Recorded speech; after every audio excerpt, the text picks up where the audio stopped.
हल्के assembly jubilee hills के इलाके एर्रागड्डा डिवीजन सुल्तान नगर में वाक़ मोहम्मदिया मस्जिद के रूबरू सीनियर टीआरएस लीडर शेख शरीफ कुरैशी की जानिब से दावत इफ्तार का एहतमाम किया गया। इस मौके पर मेहमान खुसूसी की हैसियत से रुकन असम्बली एम गोपीनाथ के अलावा मुकामी बीआरएस कायदीन और उहदेदारों की कसी तादाद ने शिरकत की। इस मौके पर शेख शरीफ कुरैशी ने मेहमानों का खैर मकदम किया और उहदेदारों को खजूर खिलाकर इफ्तार करवाया। इस मौके पर डी संजीवा, चौश, मोहम्मद अजीम, रसूल, नईम रहमान बस्ती के नौजवानों ने शिरकत की। आज सुल्तान नगर में बेहतरीन इफ्तारी का प्रोग्राम हुआ। हमारे हामिद चाउश, हमारे वसीम साहब, पूरी गैंग के तरफ से, हमारे नौजवान पूरी कमेटी के तरफ से, हमारे मस्जिद कमेटी के तरफ से, हमारे नटराज नगर सैयद भाई के तरफ से पूरों तरफ से बेहतरीन इफ्तारी हुई।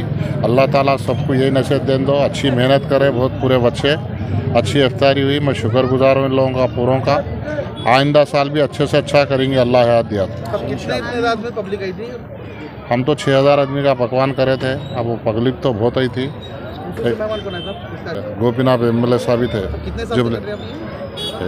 पहली बार करे మరి టీఆర్ఎస్ నాయకులు మరి షరీఫ్ కురేషి గారు ఆధ్వర్యంలో మరి ఇఫ్తార్ పార్టీ చేయడం జరిగింది।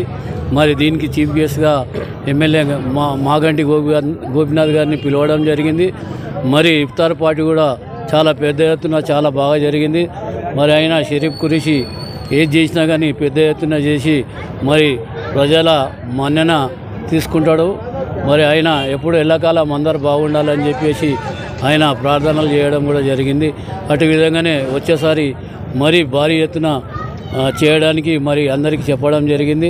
మరి షరీఫ్ కురేషి గారు మరి ఈ యొక్క ఎర్రగడ్డల కులాలకు మతాలకు అతీతంగా మరి టీఆర్ఎస్ లీడర్లను కూడా హిందువులను కూడా అందరినీ పిలిచి చాలా బాగా ఈ యొక్క కార్యక్రమం చేయడం జరిగింది। మరి టీఆర్ఎస్ లీడర్లు కూడా చాలా సంతోషంగా పోవడం జరిగింది।